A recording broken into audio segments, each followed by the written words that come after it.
least for me, kung ano yung gusto niyang gawin na pelikula. And I think dun ako, na-enjoy ko yung Batuhan with Nikas because it's easier for me to, okay, gets, ito yung gusto mo kind of films, ito yung gusto mo message, and how we make the script for that. And I think it worked naman. So, hindi ko to sinabi kay Sid ng set, no? Kasi ayoko, like, I wanted to maintain a certain, relationship. Pero favorite actor ko talaga siya before sa Apocalypse Child, which is one of the best films para sa akin personally, in my opinion. Like, at the same time, parang na-feel ko na ang strong yung actor, pero syempre, na-intimidate rin ako na baka, ano kaya to, parang, will he even listen to me or would be open to suggestions ba, or would he be like hard to to work with, kumbaga if he's a really parang person or madaling like maging emotional, no? But surprisingly enough, sobrang chill niya, no? And grabe yung parang transformation he does from absorbing the script muna, like laughing, and we're just sharing jokes lang pag on set, all of a sudden he becomes this whole other person. Minsan halos nakakatakot na siya. Pero buti lang with Sid, after each scene, it doesn't take him rin that much time then to disconnect from his character to parang tone down. He goes back to his very chill self, no? Friendly self. And it also, ugali nila.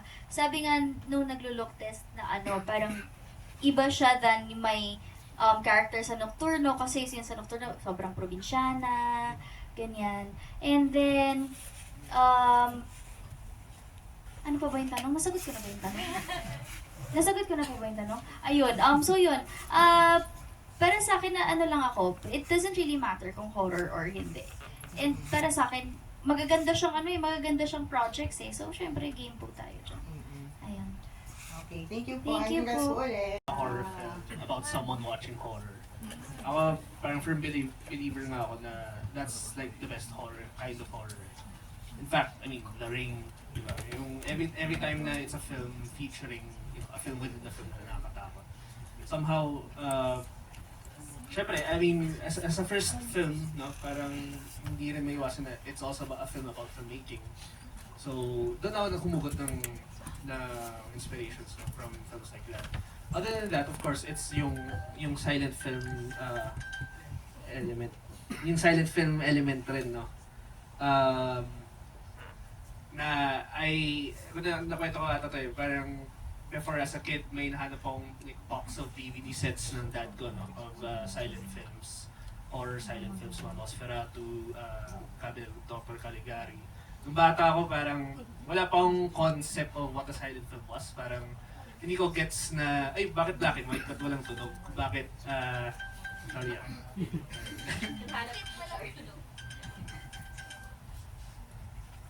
Sorry ah. Yun yung kahit ano mo. Yung matawag yung isang boss ko. So old silent films na parang draw inspirations, no, to make, why not make a silent film, Filipino silent film. Napa-research rin ako, nalungkot ako na yun nga, wala na tayong silent films here in the Philippines, wala pa na-recover, so it made me try to reimagine, no? Well, it's a what if kind of film, no? What if we find another silent film, and what if it's the first horror silent film in the Philippines, no? So parang ginamit ko lang talagang like as yung vehicle tong film na to experiment and finally make a silent film of my own, no? And actually medyo doon ako proud. So yun, yung mga lumang silent films na yun, I think Babadook also had a parang specific scene where it used the silent film for scare effect. Yan.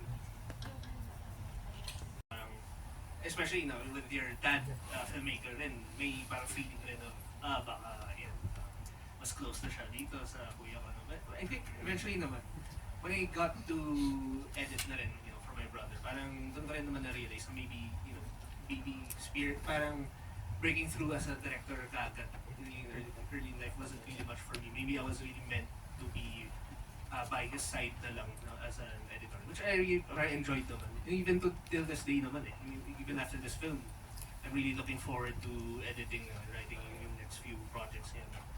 And I think as of now, parang bread and butter ko pa rin naman talaga yun, and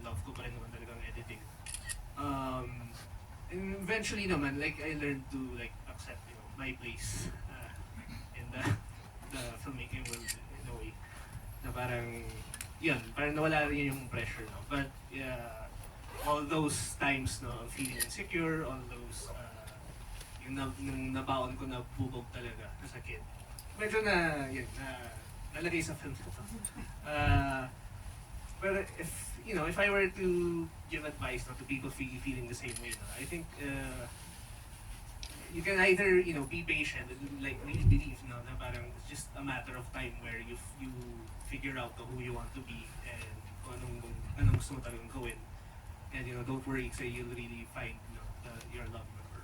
Or at least people who are afforded opportunities, no? Kasi I get rin naman na yung opportunities in filmmaking, hindi rin naman siya ganun kadali, no? It's not afforded to anyone. Some people have to really fight parang harder and, work harder for it, no? So, to them, di ba, I say na keep going lang, no? And, you'll make it someday. Tapos, ayun, well, if you're dealing with yung problems in the family, if someone's abusive in the family, ibang usapan na yun. Siyempre, ako, advice ko is like, reach out to them or seek help rin, or seek help for them. Kasi that's, ibang usapan yung mental health na yun. So, that needs to be, addressed. No? And there's a lot of parang, platforms out there that could help with mental health awareness and for yeah. And for filmmaking, I think it's a very parang right now filmmaking, no, I mean, in the world of streaming and these new things coming up, no, it is slowly become harder, no, to champion filmmaking talaga. Pero syempre ako as a filmmaker, say na we should never stop, no, never stop supporting films, and of course na mention rin archiving, film archiving, supporting our cinematic heritage, so keep going.